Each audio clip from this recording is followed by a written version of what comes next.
सो hi everyone, मैं हूं आप सभी का अपना प्रशांत भैया और लेकर आ गया हूं रैपिड रिवीजन का अगला चैप्टर जो कि है कार्बन एंड इट्स कंपाउंड। सभी स्टूडेंट की रिक्वेस्ट थी कि भैया इतना बड़ा चैप्टर कैसे रिवाइज करें, कैसे शॉर्ट के अंदर समझे। तो मैंने बोला why to fear when your Prashant भैया इज हियर। टेंशन नहीं लेनी अपन, है ना। देखो इस चैप्टर को वैसे तो मैं डिटेल में पढ़ा चुका हूं, 2 घंटे के अंदर सब कुछ समझा चुका हूं। अगर अगर आपको पूरा पढ़ना है ना तो यहां पर पढ़ा रखा है, आज भी पूरा पढ़ाऊंगा बट रिवाइज कराऊंगा, यानी जल्दी जल्दी आपको सारी चीजों के बारे में बताता चलूंगा। ठीक है, चलिए स्टार्ट करते हैं। सबसे पहले पहला सवाल आपके मन में आ रहा होगा, भैया हम सिर्फ कार्बन के बारे में क्यों पढ़ रहे हैं? कार्बन के ऊपर चैप्टर है, बड़ा भेदभाव है? नाइट्रोजन के ऊपर तो नहीं है, ऑक्सीजन के ऊपर तो नहीं है, कार्बन में ऐसा क्या है? तो मैंने बोला देख लेते हैं कार्बन में ऐसा क्या है। सबसे पहली चीज है कि कार्बन का जो एटॉमिक नंबर होता है ना वो 6 होता है ना। और इसके आउटर मोस्ट शेल पे कितने इलेक्ट्रॉन होते हैं? आप सभी को पता होगा, कार्बन के आउटर मोस्ट शेल पे 4 इलेक्ट्रॉन प्रेजेंट होते हैं। ठीक है, इसका जो एटॉमिक मास होता है वो 12 होता है। ये सब हमने 9th में पढ़ा था। उसके अलावा अब ध्यान से समझना, कार्बन की स्पेशलिटी क्या है। क्योंकि कार्बन के पास आउटर मोस्ट शेल पे 4 इलेक्ट्रॉन है, उसे स्टेबल होना है। स्टेबल होने के लिए उसे अपना ऑक्टेट पूरा करना पड़ेगा। ऑक्टेट पूरा करने के पास उसके पास 2 रास्ते हैं। कौन से रास्ते?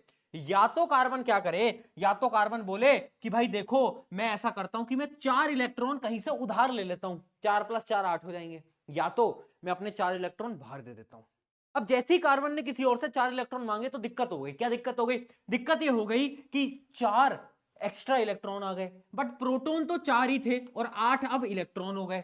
तो क्या 4 प्रोटॉन 8 इलेक्ट्रॉन को झेल पाएंगे? क्या नहीं झेल पाएंगे। हैं, मान लो एक टीचर है और हजारों बच्चे हैं, क्या एक टीचर हजारों बच्चों को संभाल पाएंगे? नहीं संभाल पाएंगे। तो यही प्रॉब्लम यहां पर हो गई, जिसकी वजह से कार्बन ने बोला कि भैया मैं तो नहीं ले सकता 4 इलेक्ट्रॉन, दूसरे रास्ते पे चलता हूं। कार्बन ने देखा दूसरा रास्ता, कार्बन ने बोला चलो 4 इलेक्ट्रॉन में दे देता हूं। बट जैसे ही कार्बन ने 4 इलेक्ट्रॉन लूज करे तो उस प्रोसेस के अंदर बहुत ज्यादा एनर्जी की रिक्वायरमेंट होती है, जो कि उतनी एनर्जी कार्बन के पास है ही नहीं। तो इन 2 रीजंस की वजह से कार्बन क्या बोलता है, ना मैं इलेक्ट्रॉन दे सकता हूं ना मैं इलेक्ट्रॉन ले सकता हूं। मैं काम करता हूं, मैं कोवलेंट बॉन्ड बना लेता हूं, यानी मैं इलेक्ट्रॉन को शेयर कर लेता हूं। और यही इंपॉर्टेंट पॉइंट है कार्बन के बारे में, यानी कार्बन क्या करता है, कोवलेंट बॉन्ड बनाता है। कोवलेंट बॉन्ड भैया क्या होते हैं? कुछ ऐसे बॉन्ड्स जो कि किसकी मदद से बनते हैं, शेयरिंग ऑफ इलेक्ट्रॉन्स की मदद से बनते हैं। यानी इलेक्ट्रॉन शेयर हो रहे हैं, ना लेना पड़ा ना देना पड़ा, आपस में बांट बांट के इलेक्ट्रॉन को शेयर कर लिया। और वही होता है कोवेलेंट बॉन्ड। ये बड़ा इंपॉर्टेंट क्वेश्चन है, पेपर के अंदर बार बार पूछा जाता है, why carbon forms covalent compound. ये रीजन है, इस वजह से कार्बन कोवेलेंट कंपाउंड को फॉर्म कर रहा होता है। अच्छा, तुमने आयोनिक कंपाउंड के बारे में तो पढ़ रखा है, मेटल नॉन मेटल के अंदर पढ़ाया था। आयोनिक कंपाउंड क्या होते हैं? जिसके अंदर इलेक्ट्रॉन की वजह से क्या बनता है, आपका एक बॉन्ड बनता है। जैसे कि आपका जो पॉजिटिव वाला होता है वो क्या होता है, आपका कैटायन, और जो नेगेटिव वाला होता है, नेगेटिव चार्ज जो होता है वो क्या होता है, आपका एनाइन। याद है ना पूरी कहानी? पिछले चैप्टर के अंदर हमने ऑलरेडी पढ़ रखी है। चलिए थोड़े से और बात करते हैं कोवेलेंट बॉन्ड के बारे में। कोवेलेंट बॉन्ड आखिर क्या होता है और कोवेलेंट बॉन्ड कितने टाइप के होते हैं? 3 टाइप के कोवेलेंट बॉन्ड होते हैं। सबसे पहले सिंगल, डबल, ट्रिपल। एक एग्जांपल से समझते हैं, हाइड्रोजन का एग्जांपल लेते हैं। हाइड्रोजन बेचारा अकेला है ना, हाइड्रोजन बेचारा अकेला, उसके पास एक इलेक्ट्रॉन होता है ना। उसने बोला यार एक इलेक्ट्रॉन का क्या करूं? उसने अपना दोस्त ढूंढा, एक हाइड्रोजन और आ जा। अब इसके पास भी एक इलेक्ट्रॉन है, अब ओवरऑल 2 इलेक्ट्रॉन हो गए। अब यही 2 इलेक्ट्रॉन ये आपस में शेयर कर लेंगे और इसी शेयरिंग से जो बॉन्ड बनता है उसको अपन बोलते हैं सिंगल कोवेलेंट बॉन्ड। यानी जो एक पेयर ऑफ इलेक्ट्रॉन, यानी 2 इलेक्ट्रॉन की वजह से जो एक बॉन्ड बनता है ना, इस बॉन्ड को अपन बोलते हैं क्या, इस रिश्ते को, रिश्ता क्या कहलाता है, सिंगल कोवेलेंट बॉन्ड वाला रिश्ता कहलाता है। अब बात करते हैं भैया डबल कोवेलेंट बॉन्ड। ऑक्सीजन का एग्जांपल ले ले, मूर्ख बालक। ऑक्सीजन क्या बोलता है कि भाई मेरी आउटर मोस्ट शेल के अंदर तो 6 इलेक्ट्रॉन है। अब वो क्या करता है, उन 6 इलेक्ट्रॉन में से 2 इलेक्ट्रॉन यहां पे रख देता है। सिमिलरली दूसरा ऑक्सीजन 2 इलेक्ट्रॉन यहां रख देता है। अब देखो 2 इसने दिए, 2 इसने दिए, आपस में 4 इलेक्ट्रॉन की शेयरिंग हो गई। 4 इलेक्ट्रॉन की शेयरिंग हुई तो ये इसका ऑक्टेट भी पूरा हो गया, इसका ऑक्टेट भी पूरा हो गया, दोनों स्टेबल हो गए। और इन्होंने क्या बना लिया, इन्होंने बना लिया डबल कोवेलेंट बॉन्ड। इसको अपन कैसे रिप्रेजेंट करते हैं, ओ बीच में डबल बॉन्ड। सिमिलरली जो नाइट्रोजन होता है बेटा, वो क्या बनाता है, नाइट्रोजन बताता है ट्रिपल कोवेलेंट बॉन्ड। यानी यहां पर 3 पेयर ऑफ इलेक्ट्रॉन्स, यानी 6 इलेक्ट्रॉन्स की क्या होती है, शेयरिंग होती है। आप यहां पर देख सकते हो। ठीक है, तो 3 टाइप के कोवेलेंट बॉन्ड समझ आ गए होंगे। अब बात करते हैं भैया प्रॉपर्टीज क्या क्या है। प्रॉपर्टीज इंपॉर्टेंट है, बिल्कुल है। क्यों? पेपर में सवाल आ सकता है, difference between covalent bond and ionic bond. Ionic bond already पढ़ा चुका हूं। कोवेलेंट बॉन्ड की प्रॉपर्टीज देखो, सबसे पहले low melting and boiling point, बड़ा इंपॉर्टेंट। क्यों होता है? सिंपल सी बात है यार, जहां पर इलेक्ट्रॉन की ना क्या हो रही है, शेयरिंग हो रही है, तो जो इनकी इंटरमोलिकुलर फोर्सेज है ना, जो ताकत है ना, वो बड़ी कमजोर है, स्ट्रांग नहीं है। क्योंकि ये स्ट्रांग नहीं होते तो इनके जो मेल्टिंग बॉइलिंग पॉइंट होते हैं ना, वो बहुत ज्यादा कम होते हैं। किस रीजन की वजह से? वीक इंटरमोलिकुलर, जबकि आयोनिक कंपाउंड्स में स्ट्रांग होते हैं, याद आ गया होगा। अगला, पुअर कंडक्टर होते हैं। क्यों होते हैं पुअर कंडक्टर? क्योंकि यार इनके पास कोई भी चार्ज पार्टिकल नहीं है ना इनके पास कैटायन है एनायन है, ये बेचारे तो शेयर कर रहे हैं आपस में, ठीक है, तो ये कंडक्ट भी नहीं करते। अगला, generally soluble in organic solvents but insoluble in water, पानी पानी पानी इनको पसंद नहीं है, ठीक है। अब बात करते हैं, क्या भैया कार्बन में बस इतना ही स्पेशल है? मैंने कहा नहीं, कार्बन की कुछ और प्रॉपर्टीज है। क्या है? पहली प्रॉपर्टी, टेट्रावेलेंसी। टेट्रावेलेंसी क्या होती है? एक ऐसी प्रॉपर्टी है जिसकी वजह से कार्बन अपने साथ 4 अलग अलग एलिमेंट को जोड़ सकता है। यानी इमेजिन करो हम सबके 2 हाथ हैं, बट याद रखना कार्बन के होते हैं 4 हाथ, क्योंकि कार्बन जो होता है 4 अलग अलग चीजों को अपने साथ जोड़ सकता है, क्योंकि उसके आउटर मोस्ट शेल पे कितने इलेक्ट्रॉन है? 4, है ना। तो कार्बन के से 4 हाथ होते हैं, है ना। तो यहां पर चाहे वो हाइड्रोजन जोड़े, सल्फर जोड़े, ऑक्सीजन, जो भी इसको जोड़ना है, 4 हाथ पे अलग अलग कंपाउंड को जोड़ सकता है, और इसकी प्रॉपर्टी होती है टेट्रावेलेंसी, ठीक है। अगला देखते हैं, अगला है स्टेबिलिटी। कार्बन का जो एटम होता है बड़ा छोटा होता है, तो उसकी जो स्टेबिलिटी होती है ना वो बहुत ज्यादा हाई होती है। अगली प्रॉपर्टी क्या है? कैटिनेशन। कैटिनेशन मतलब वो बिल्लियों का देश नहीं बेटा, है ना, कैट नेशन, कैट, अरे मजाक कर रहा हूं, वो नहीं। कैटिनेशन का क्या मतलब है? कैटिनेशन का मतलब होता है सेल्फ लिंकिंग प्रॉपर्टी, यानी कार्बन कार्बन, भाई भाई, 2 भाई, 3 भाई, तीनों तबाई। सिमिलरली कार्बन क्या बोलती है? अपने बंधुओं के साथ जुड़ती जाती है और लॉन्ग चेन्स बना लेती है, उस प्रॉपर्टी को बोलते हैं कैटिनेशन। यहां तक आई होप आपको समझ आ गया होगा। पीपीटी आपको ये पूरी की पूरी टेलीग्राम पे मिल जाएगी, टेलीग्राम ज्वाइन कर लेना। बात करते हैं एलोट्रॉप्स की। एलोट्रॉप्स क्या होते हैं भैया? सिंपल सी बात है, कुछ ऐसी चीजें जिनकी फिजिकल फॉर्म तो अलग है बट केमिकल प्रॉपर्टीज सेम है। The various physical form in which element can exist. Carbon के कुछ ऐसे कंपाउंड जिनकी फिजिकल फॉर्म अलग है बट केमिकल फॉर्मूलाज, केमिकल जो कंपाउंड्स हैं वो एकदम सेम है। एग्जांपल, डायमंड, ग्रेफाइट और फुलरेंस। फुलरेंस कौन सा? बकमिस्टर फुलरेंस, जिसको अपन C60 भी बोल रहे होते हैं। देखते हैं बेटा डायमंड क्या है। अब याद रखना, डायमंड बड़ा ताकतवर होता है, स्ट्रांग होता है, महंगा भी होता है। क्यों? क्योंकि डायमंड का जो स्ट्रक्चर होता है ना, उसके अंदर एक कार्बन 4 अलग अलग कार्बन से जुड़ा होता है, यानी एक कार्बन के चारों हाथ जो है वो फुल होते हैं। बट ग्रेफाइट के अंदर एक कार्बन केवल और केवल 3 कार्बन से जुड़ा होता है, इसका एक हाथ खाली है ना। जिस वजह से, क्योंकि इसके चारों हाथ भरे हुए हैं, तो ये क्या होता है ना, ये बड़ा स्ट्रांग होता है। क्यों? 4 स्ट्रांग कोवेलेंट बॉन्ड, चारों हाथ अगर भरे हुए हैं तो ताकतवर होता है ज्यादा। बट ये जो होता है ग्रेफाइट, ग्रेफाइट पेंसिल में आता है, बड़ा स्ट्रांग नहीं होता ना, ऐसे तोड़ सकते हैं। क्यों होता है? क्योंकि इसके अंदर क्या होता है, इसके अंदर एक हाथ बेचारे कार्बन का खाली होता है, और इसी वजह से डायमंड बिजली को कंडक्ट नहीं करता, बट ये करता है ग्रेफाइट। क्यों? क्योंकि ग्रेफाइट के पास क्या है? फ्री इलेक्ट्रॉन, फ्री इलेक्ट्रॉन है, जो कि डायमंड के पास नहीं है। इस बात को याद रखेंगे। अच्छा, बकमिस्टर फुलरेंस क्या होता है? कुछ नहीं होता, एक स्पेयर टाइप का, जैसा आपकी फुटबॉल होती है ना, उस टाइप का एक स्ट्रक्चर होता है इसका, इसको हम C60 भी बोलते हैं।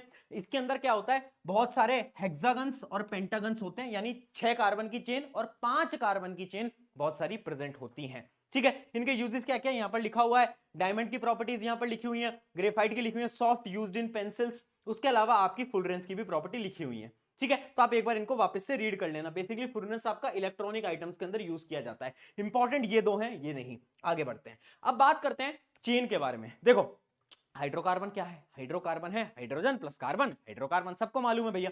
अब हाइड्रोकार्बन बेटा 2 टाइप के होते हैं, एलिफेटिक, एलिफेंट नहीं बेटा, एलिफेटिक और एरोमेटिक। एरोमेटिक आपके सिलेबस में नहीं है, बस आपको एक कंपाउंड याद रखना है जो कि होता है बेंजीन। क्या? बेंजीन। बेंजीन का फॉर्मूला क्या होता है? C6H6। कैसा दिखता है? तो 6 कार्बन को इस प्रकार से जोड़ देना और डबल बॉन्ड को लगा देना, 3 डबल बॉन्ड, यानी यहां पर 1 2 3 4 5 6, ऐसे 6 कार्बन आपस में जुड़े हुए हैं और 3 डबल बॉन्ड है अंदर की तरफ। ये होता है बेंजीन, फॉर्मूला होता है C6H6। बस एरोमेटिक कंपाउंड में आपको बस एग्जांपल याद रखना है, कभी कभार पूछ लेते हैं। अब देखना, एलिफेटिक के अंदर अलग अलग टाइप होते हैं, एक होता है सैचुरेटेड, एक होता है अनसैचुरेटेड। सैचुरेटेड यानी जैसे आपका दिमाग सैचुरेट हो जाता है ना कि भैया बहुत पढ़ लिया अब नहीं पढ़ा जा रहा, यानी तुम और नहीं पढ़ सकते। सिमिलरली जब हर एक कार्बन के बीच में सिंगल बॉन्ड होता है तब हम उसे बोलते हैं सैचुरेटेड। और अनसैचुरेटेड कब? जब या तो डबल बॉन्ड है या तो ट्रिपल बॉन्ड है ना, कार्बन कार्बन के बीच में डबल है ट्रिपल है, तब उसे हम बोलेंगे अनसैचुरेटेड, ठीक है। अब देखो, सैचुरेटेड को अपन बोलते हैं एल्केन्स। क्या बोलते हैं? एल्केन्स। इनका एक जनरल फॉर्मूला होता है जो तुम्हें पता भी होगा, जो होता है अपना क्या?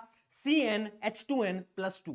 जबकि जो ये डबल बॉन्ड वाले होते हैं ना, इनको अपन बोलते हैं एल्कीन, इनका जनरल फॉर्मूला होता है CnH2n। और एल्काइन जो कि ट्रिपल बॉन्ड वाले होते हैं, इनका फॉर्मूला होता है CnH2n-2।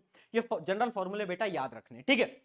अब भैया ये समझ नहीं आया, मैं कहता हूं अब तुम्हें समझा दूंगा। देखो ध्यान से देखना बेटा, जैसे हम बात करते हैं एल्केन की। अच्छा, तुम्हें इतना तो पता ही होगा, अगर एक कार्बन है तो अपन क्या यूज करते हैं? मिथ। 2 कार्बन है तो हम क्या यूज करते हैं? इथ।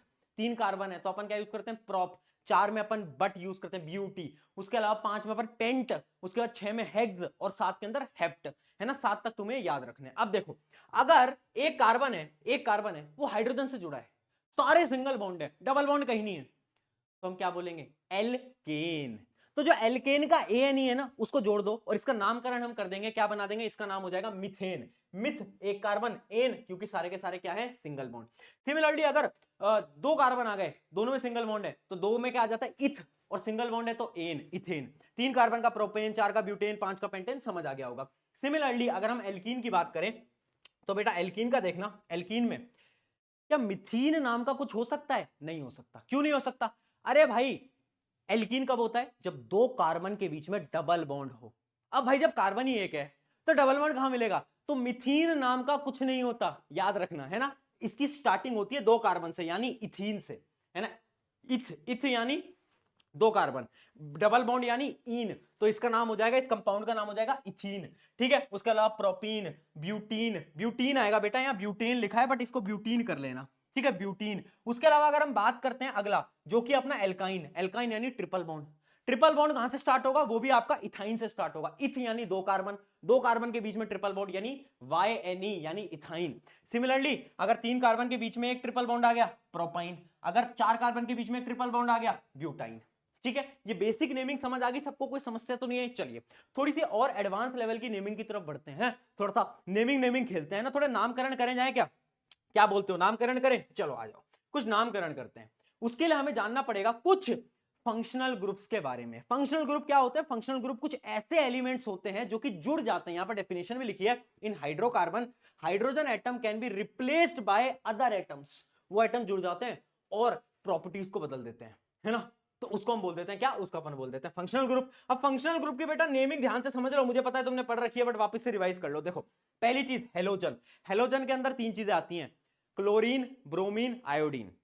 अगर ये तीनों में से कुछ भी जुड़ा हुआ है ना आपके कंपाउंड में, तो आप क्या यूज करोगे, क्लोरो, ब्रोमो या फिर आयोडो यूज करोगे। और ये हमेशा पहले यूज किए जाते हैं, यानी प्रीफिक्स में यूज किए जा सकते हैं। एक बार आप इसका नाम बताओ।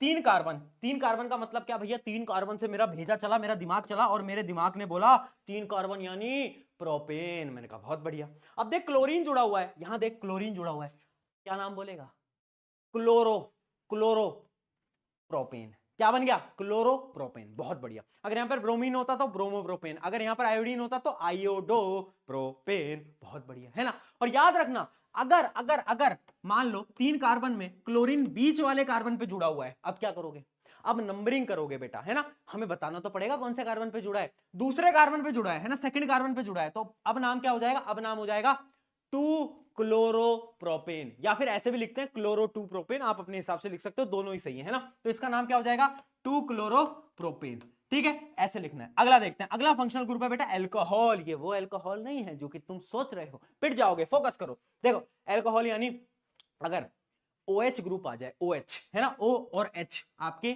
जुड़ा हुआ तो वो अल्कोहल ग्रुप होगा। इसका नामकरण करो एक बार। 3 carbon, 3 carbon, propane propane propane, याद है। अब अल्कोहल का ऑल तुम्हें लास्ट में जोड़ देना है, ऑल को जोड़ देना है, तो क्या नाम आ जाएगा, इसका नाम हो जाएगा, बताओ, प्रोपेनॉल।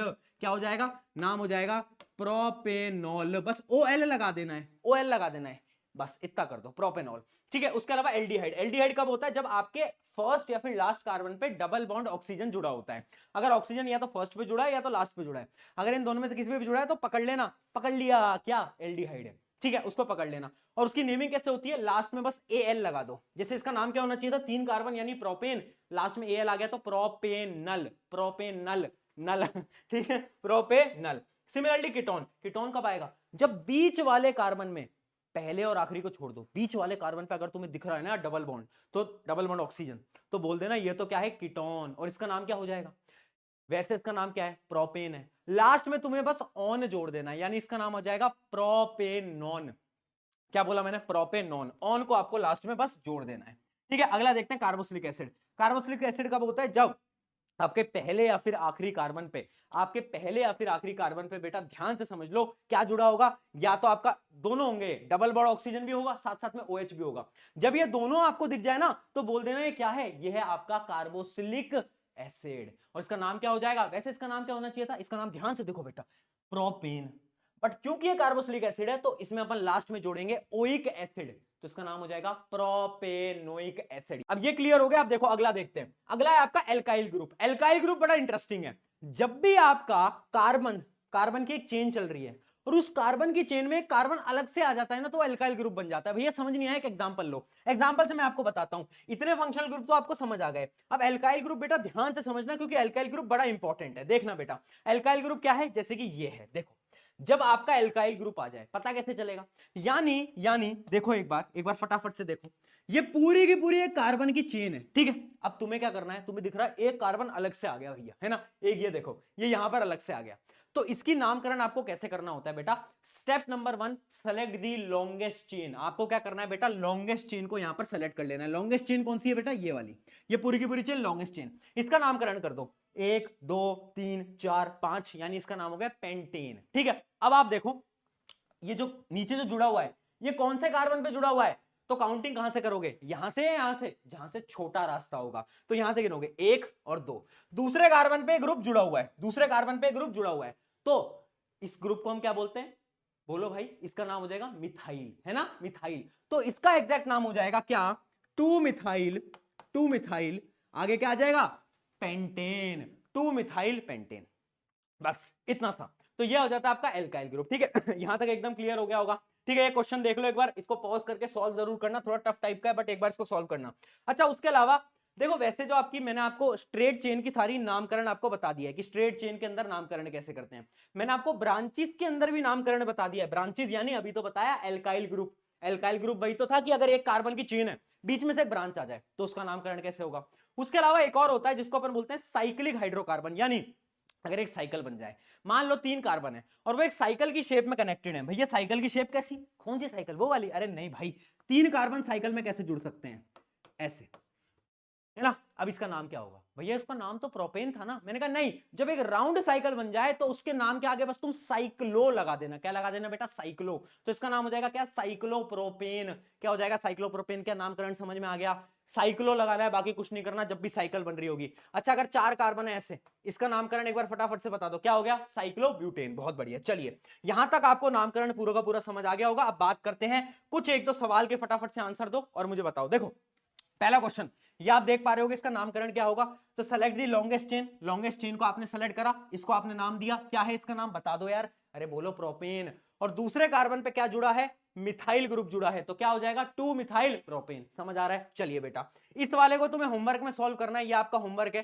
ट्राई करके मुझे अभी पॉज करके कमेंट में बताओ फटाफट। इसको देखो, यहां पर देखो क्या है, 3 कार्बन यानी प्रोपेन, क्लोरीन जुड़ा हुआ है दूसरे कार्बन पे, क्या हो गया, 2 क्लोरोप्रोपेन। बहुत बढ़िया। यहां पर 3 कार्बन, दूसरे पे क्या जुड़ा हुआ है, आपका अल्कोहल ग्रुप, क्या हो जाएगा, 2 प्रोपेनॉल, या फिर प्रोपेन 2 ऑल, दोनों तरीके से लिख सकते हो। अगला देखते हैं, 4 कार्बन है बट एक डबल बॉन्ड प्रेजेंट है। डबल बॉन्ड कौन से कार्बन पे है, कहीं से भी नंबरिंग करो, 1 2, दूसरे कार्बन पे जुड़ा है, तो इसका नाम क्या हो जाएगा, वैसे इसका नाम ब्यूटेन होना चाहिए था बट क्योंकि डबल बॉन्ड है तो इसका नाम हो जाएगा ब्यूट 2 इन, या फिर 2 ब्यूटीन, ऐसे लिख सकते हो, है ना। ब्यूट 2 इन या फिर 2 ब्यूटीन, दोनों ही आपके सही हैं, ठीक है। चलिए नामकरण आपको यहां तक एकदम समझ आ गया है। अब बात करते हैं इलेक्ट्रॉन डॉट स्ट्रक्चर की। इलेक्ट्रॉन डॉट स्ट्रक्चर देख लो, कुछ नहीं होता, बार बार पेपर में सवाल आ जाता है, इलेक्ट्रॉन डॉट स्ट्रक्चर बना दो, किसका, मीथेन का। मीथेन कैसा दिखता है बेटा, CH4, है ना। तो कैसे बनाओगे इलेक्ट्रॉन डॉट स्ट्रक्चर, कुछ नहीं करना, कार्बन के आउटर मोस्ट शेल के जितने भी इलेक्ट्रॉन है उसको क्रॉस क्रॉस क्रॉस क्रॉस, ये 4 क्रॉस लगा दिए, ठीक है। हाइड्रोजन के पास कितने इलेक्ट्रॉन है, एक एक, तो एक इलेक्ट्रॉन यहां लगा दिए, एक यहां लगा दिए, एक यहां लगा दिए, एक यहां लगा दिए, ठीक है। हाइड्रोजन को स्टेबल होने के लिए 2 इलेक्ट्रॉन चाहिए, तो हाइड्रोजन तो हो गया भैया स्टेबल, ये भी हो गया स्टेबल, ये भी हो गया स्टेबल, ये भी हो गया स्टेबल। कार्बन को कितने चाहिए, कार्बन को 8 इलेक्ट्रॉन चाहिए स्टेबल के लिए। तो देखो ओवरऑल अगर कार्बन शेयर करेगा तो कार्बन भी हो जाएगा आपका स्टेबल। तो ये होता है बस आपका नॉर्मल इलेक्ट्रॉन डॉट स्ट्रक्चर, इसमें ज्यादा टेंशन नहीं लेनी, बड़ा सिंपल है। समझ आ गया इलेक्ट्रॉन डॉट स्ट्रक्चर। चलिए आगे बढ़ते हैं, बात करते हैं होमोलोगस सीरीज के बारे में। होमोलोगस सीरीज क्या होती है बेटा, जब भी एक ऐसी सीरीज, जब आपके जो एलिमेंट्स हैं उनके बीच का गैप CH2 है, यानी इमेजिन करो आप और आपका दोस्त की जो बेंच का गैप है वो 5 मीटर है। सिमिलरली एक ऐसी फैमिली जिसके अंदर जो कंपाउंड के बीच का गैप है वो कितना है, CH2, CH2। जैसे कि आप काउंट करो, प्रोपेन ब्यूटेन, जब आप कंपेयर करोगे, जब आप माइनस करोगे ना, तो पता है क्या बचेगा, CH2। और इन्हीं सारी सीरीज को अपन बोलते हैं होमोलोगस सीरीज, ठीक है बेटा। होमोलोगस सीरीज की प्रॉपर्टी क्या होती है, सेम केमिकल प्रॉपर्टीज होती हैं इनके अंदर। उसके अलावा क्या होती है, इनका हमेशा डिफरेंस कितना होता है, CH2 का इनका डिफरेंस होता है। फंक्शनल ग्रुप सेम रहता है, अलग अलग फंक्शनल ग्रुप होगा तो होमोलोगस सीरीज के अंदर काउंट नहीं होगा, याद रखना। ठीक है, चलो आइसोमेरिज्म की बात करते हैं। आइसोमेरिज्म हम बचपन से पढ़ते आ रहे हैं, 9वीं में पढ़ा था, बट 9वीं में तो तुमने पढ़ाई नहीं करी, कोई बात नहीं। आइसोमेरिज्म में क्या है, ऐसे कंपाउंड जिनका फॉर्मूला तो सेम है बट स्ट्रक्चर अलग अलग, याद रखना है ना। जैसे कि ये आप देख पा रहे हो, ये इसको हम क्या बोल रहे हैं, 4 कार्बन है, तो ये क्या है, ये ब्यूटेन है। अब देखो इसका स्ट्रक्चर अलग है, ये भी 4 कार्बन है, फॉर्मूला सेम बट स्ट्रक्चर अलग, तब हमारा कहला जाता है आइसोमेरिज्म। अच्छा एक ट्रिक बता देता हूं आइसोमेर के नंबर कैलकुलेट करने की। जैसे कि मान लो आपको बोले कि पेंटेन है, 5 कार्बन का है, 5 कार्बन वालों के कितने आइसोमर हो सकते हैं, तो एक फॉर्मूला बता रहा हूं, कोई नहीं बताता, शांति से सुन लो। 2 की पावर n-4 + 1, n क्या है, नंबर ऑफ कार्बन, यानी अगर तुम्हें बोले 5 कार्बन है तो n की वैल्यू 5 पुट कर दो, कितना हो जाएगा, एक बार देखो कितना हो जाएगा, 2 + 1, यानी 5 कार्बन की अगर चेन होगी तो 3 आइसोमर होंगे। ठीक है, ये ट्रिक बता दिया, नोट कर लो, चुप रहोगे कर लिया करो, आ जाओ। ठीक है, अगर सवाल आता है आइसोमर कैलकुलेट करने का तो तुम इससे कर सकते हो। अब देखते हैं बड़ा इंपॉर्टेंट जो कि है आपका केमिकल प्रॉपर्टीज ऑफ कंपाउंड्स। देखना बेटा केमिकल प्रॉपर्टीज क्या क्या होती हैं। पहली केमिकल प्रॉपर्टी क्या है, कंबशन। आप सभी को पता है कार्बन जब भी जलेगा तो क्या करेगा, बहुत ज्यादा हीट एंड लाइट प्रोड्यूस करेगा, कार्बन डाइऑक्साइड प्रोड्यूस करेगा, ये हम सबको पता है। उसके अलावा कोई भी कार्बन वाले कंपाउंड होते हैं जैसे कि मीथेन वगैरह, ये सारे कंपाउंड जलते हैं ना तो बहुत ज्यादा हीट एंड लाइट आपकी क्रिएट करते हैं, कंबशन होता है। इवन इथेनॉल जो होता है आपका, इथेनॉल अल्कोहल, हाँ, तो वो भी क्या करता है, वो भी कंबशन प्रोड्यूस करता है। अगली प्रॉपर्टी ऑक्सीडेशन, ये बड़ी इंपॉर्टेंट है, स्टार मार्क कर लो। देखो ऑक्सीडेशन, अगर मैं इथेनॉल को लूं, है ना बेटा, इथेनॉल को लूं, मैं इसको ऑक्सीडाइज कराऊं, किससे कराऊंगा, 2 कंपाउंड होते हैं, KMnO4 यानी पोटेशियम परमैंगनेट और K2Cr2O7 यानी पोटेशियम डाइक्रोमेट, इनकी मदद से ये जो अल्कोहल है ना, ये ऑक्सीडाइज होकर पता है किसमें कन्वर्ट हो जाता है, बोलो, अरे इथेनॉल किसमें कन्वर्ट होगा, इथेनोइक एसिड के अंदर, किसमें कन्वर्ट हो जाता है, इथेनोइक एसिड के अंदर। ठीक है, अगला है आपकी एडिशन रिएक्शन। जितने भी आपके अनसैचुरेटेड हाइड्रोकार्बन है उनको अपन सैचुरेटेड बना सकते हैं, कैसे, एडिशन रिएक्शन की मदद से। कैसे करते हैं, तो अपन क्या करते हैं, हाइड्रोजन को ऐड कर देते हैं, किसकी मदद से, निकल और प्लेटिनियम की मदद से। ये कैटलिस्ट है, कैटलिस्ट तो पता है ना क्या होता है, निकल प्लेटिनियम की मदद से हम ऐड कर देते हैं और क्या बना देते हैं, अपन सैचुरेटेड हाइड्रोकार्बन्स बना देते हैं इजीली और सिंपली। ठीक है, और ये रिएक्शन होती है, वो आपने देखा होगा ना, वेजिटेबल ऑयल, वेजिटेबल घी में जो कन्वर्जन होता है, उस रिएक्शन को एडिशन रिएक्शन ही बोलते हैं। अगली देखते हैं सब्स्टिट्यूशन रिएक्शन। अगर मेरे पास मीथेन है, मैं क्लोरीन को अगर रिएक्ट कराता हूं ना उसके साथ, तो पता है क्या होगा, एक क्लोरीन हाइड्रोजन को भगा देगा और खुद जुड़ जाएगा, और वो क्या बना लेगा, वो ये कंपाउंड बना लेगा। कब बनाते हैं, इन दी प्रेजेंस ऑफ सनलाइट। ठीक है बेटा, मतलब क्या करा, क्लोरीन ने लात मार के बोला चलो भैया हम जुड़ जाते हैं। ठीक है, अब देखते हैं अगला, इथेनॉल और इथेनोइक एसिड, इन दोनों की प्रॉपर्टीज बहुत ज्यादा इंपॉर्टेंट है। कुछ सिंपल डिफरेंसेस समझो। देखो जो आपका इथेनॉल होता है ना, उसको अपन क्या बोलते हैं, उसको अपन अल्कोहल भी बोलते हैं या फिर अपन इथाइल अल्कोहल भी बोलते हैं। जबकि जो आपका क्या होता है, आपकी जो इथेनोइक एसिड होती है, इसको अपन एसिटिक एसिड भी बोलते हैं। ये लिक्विड होता है रूम टेम्परेचर पे, ये थोड़े से टेम्परेचर कम होते ही जम जाता है, फ्रीज हो जाता है, इसलिए इसको अपन बोलते हैं क्या, इसको अपन बोलते हैं ग्लेशियल एसिटिक एसिड। ठीक है, क्या बोलते हैं, ग्लेशियल एसिटिक एसिड। उसके अलावा आप देखोगे तो जो अल्कोहलिक ड्रिंक, मेडिसिन, इन सब के अंदर ये यूज हो रहा होता है। जबकि ये जो है ना इथेनोइक एसिड, ये पता है किसमें होता है, विनेगर। देखा आपके घर में विनेगर, हाँ, पानी में जो हम इथेनोइक एसिड मिला देते हैं तो वो विनेगर ही बनाता है, तो विनेगर इसी चीज से बनता है। अगर हम रिएक्शन देखेंगे तो इथेनोइक एसिड सोडियम के साथ कोई रिएक्शन नहीं करता, बट इथेनॉल करता है। इथेनॉल क्या बनाता है, सोडियम इथॉक्साइड बना देता है। ये आप देख पा रहे होगे, ये रिएक्शन उतनी इंपॉर्टेंट नहीं है बट फिर भी एक बार देख लीजिए, सोडियम क्या करता है, जुड़ जाता है, क्या बना लेता है, सोडियम इथॉक्साइड बना लेता है। अगला डिहाइड्रेशन रिएक्शन, बड़ी इंपॉर्टेंट है। देखना बेटा इस रिएक्शन में क्या होता है, जो अपना इथेनॉल है ना उसको अपन लेते हैं, रिएक्शन कराते हैं कंसंट्रेटेड H2SO4। याद रखना कंसंट्रेटेड H2SO4 राजस्थान से है। वो बोलता है अंकल जी मुझे पानी पिला दीजिए, यानी वो हमेशा कंपाउंड से पानी खींच लेता है। तो वो क्या करता है, कंसंट्रेटेड H2SO4 इससे पानी खींच लेता है, और जैसे इससे पानी खींचता है तो पता है क्या बनाता है, एल्कीन यानी इथीन बना देता है, और पानी देखो बाहर आ गया। तो याद रखना कंसंट्रेटेड H2SO4 जहां भी आएगा वो पानी बाहर निकाल लेगा। ठीक है, अगली रिएक्शन देखते हैं। अब कुछ रिएक्शन है, एस्टरिफिकेशन, सोपिनिफिकेशन, ये सब मैं आपको आगे बताऊंगा। अभी हम देखते हैं क्या, अगली हम रिएक्शन देखते हैं, रिएक्शन विद बेस। देखो आपकी जो इथेनोइक एसिड है वो एक टाइप की एसिड है, एसिड हमेशा बेस के साथ रिएक्ट करती है, क्या बनाता है, सॉल्ट प्लस वाटर। ये तो हम ऑलरेडी पढ़ चुके हैं। तो याद रखना जो आपकी इथेनोइक एसिड है ना बेटा, CH3COOH, वो जब भी रिएक्ट करेगा NaOH जो कि एक टाइप का बेस है, तो क्या बनाएगा, एक सॉल्ट बनाएगा। ये सॉल्ट आप देख पा रहे होगे, ये क्या है बेटा, ये है एक प्रकार का सॉल्ट, इसका नाम होता है सोडियम इथोनेट, और क्या बनाता है, साथ में पानी बनाता है, ठीक है। उसके अलावा आपका इथेनोइक एसिड अगर मेटल कार्बोनेट या फिर मेटल बाइकार्बोनेट के साथ रिएक्ट करेगा तो क्या बनाएगा, ये भी हमने एसिड बेस में पढ़ा था। Acid plus metal bicarbonate, metal carbonate क्या बनाते थे, याद रखना, सॉल्ट, कार्बन डाइऑक्साइड और पानी, है ना। तो ये ऑलरेडी हम एसिड बेस वाले चैप्टर के अंदर ये चीजें देख चुके हैं। अब बात करते हैं इस चैप्टर की सबसे इंपॉर्टेंट रिएक्शन के बारे में, जो कि है एस्टरिफिकेशन और सोपिनिफिकेशन रिएक्शन।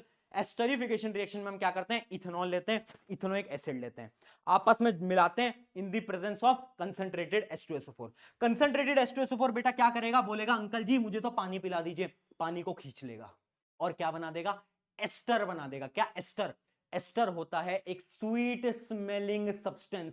क्वेश्चन आता है पेपर के अंदर, एक स्वीट स्मेलिंग सब्सटेंस बन रहा है, बताओ वो क्या है, वो होगा एस्टर। नाम होता है उसका क्या, इथाइल इथोनेट, ठीक है। ये आपका एस्टर यहां पर बन जाता है। सोपिनिफिकेशन में क्या होता है, इसी एस्टर को अपन लेते हैं, उसका रिएक्शन कराते हैं NaOH के साथ, यानी एक बेस के साथ, तो पता है क्या होता है, आपकी एक तो सॉल्ट बन जाता है। ये क्या है बेटा, ये एक सॉल्ट है, और साथ साथ में वो जो अल्कोहल था ना, अल्कोहल, वो अल्कोहल वापस बन जाता है, देख रहे हो, अल्कोहल बेटा फिर से बन गया, ठीक है। तो ये आपका क्या हो गया, सोपिनिफिकेशन रिएक्शन, जहां पर एस्टर प्लस NaOH ने क्या बना दिया, अल्कोहल बना दिया, साथ साथ में एक सॉल्ट आपकी बन के आ जाती है, ठीक है। ये रिएक्शन सोप्स के फॉर्मेशन के अंदर यूज ली जाती है। अच्छा, अल्कोहल के बारे में एक चीज मैं बता देता हूं, एक कॉन्सेप्ट होता है डीनेचर्ड अल्कोहल, पीपीटी में आपको मिल भी जाएगा। डीनेचर्ड अल्कोहल क्या होता है, इंडस्ट्री में ना लोग के पास अल्कोहल जाती थी, उसे पी जाते थे, तो उस चीज को प्रिवेंट करने के लिए क्या करा सरकार ने, कि जो अल्कोहल होती है ना उसके अंदर मिथेनॉल को ऐड कर देते हैं। मिथेनॉल को ऐड करती है ना, वो पॉइजनस हो जाती है, तो उसको पी नहीं सकते, उसको सिर्फ इंडस्ट्री पर्पस के लिए यूज किया जाता है, तो उस अल्कोहल को अपन बोलते हैं डीनेचर्ड अल्कोहल, ठीक है। चलिए आगे बढ़ जाते हैं, अब बात करते हैं सोप और डिटर्जेंट की।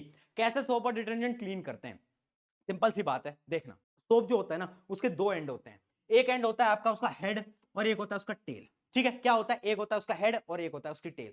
अब ये जो हेड है ना आपका, ये जो हेड है इसको क्या है ना, इसको तो यार भाई पानी बहुत ज्यादा पसंद है, ये आपका हाइड्रोफिलिक एंड, यानी इसको कहिए अंकल जी मुझे तो पानी दे दो। और ये जो टेल है ये हाइड्रोफोबिक है, इसको पानी से दूर जाना है।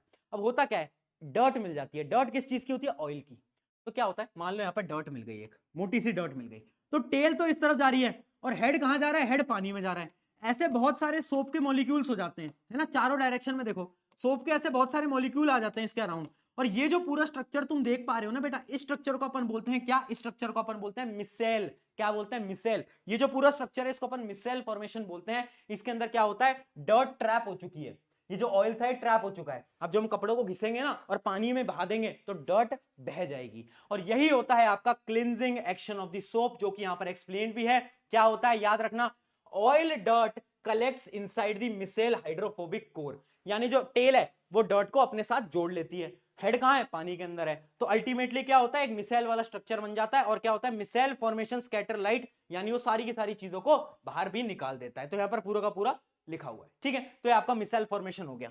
अच्छा, एक चीज अपनी रह गई है, जो कि क्या है, सोप और डिटर्जेंट के बीच का डिफरेंस, ये भी इंपॉर्टेंट है। देखो सोप और डिटर्जेंट में क्या डिफरेंस है, बस उतना सुन जाओ, लास्ट टॉपिक है। देखो सोप जो होता है वो बना होता है सोडियम और potassium salt of long chain carboxylic acid. Sodium potassium जुड़े होते हैं किसमें, कार्बोक्सिलिक एसिड में।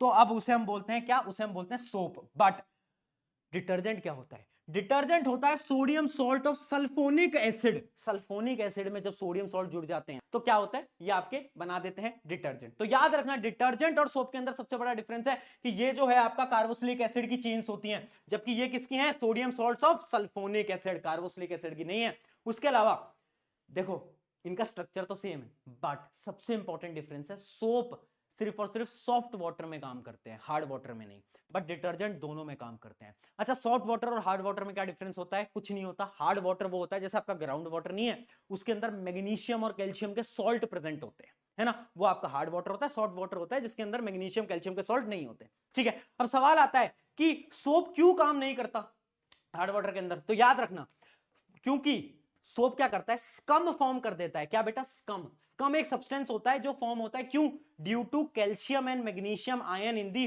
Hard water. हार्ड वाटर के अंदर क्या है, कैल्शियम मैग्नीशियम के सॉल्ट है, उसकी वजह से वो स्कम बना देता है। स्कम की वजह से क्लीनिंग एक्शन नहीं हो पाता सोप का, बट डिटर्जेंट भैया काम करते हैं, ठीक है। उसके अलावा और भी कुछ डिफरेंसेस हैं, जैसे कि याद रखना जो आपका सोप होता है वो बायोडिग्रेडेबल होता है, यानी नेचर के लिए अच्छा होता है, जबकि ये आपका नॉन बायोडिग्रेडेबल होता है। और जो आपका सोप होता है थोड़ा सस्ता होता है, ये थोड़ा सा आपका महंगा होता है। यहां पर आपका पूरा का पूरा चैप्टर होता है समाप्त। और इस चैप्टर थोड़ा बड़ा था मुझे पता है। क्वेश्चन देखो जल्दी से बताओ, which of the following formula of butanoic acid, A B C D option है, ध्यान से देखना, ट्रिकी क्वेश्चन है, और आंसर में बताना, कमेंट्स में बताना। आई होप इस वीडियो समझ आया होगा। टेक केयर, मेरा नाम है प्रशांत।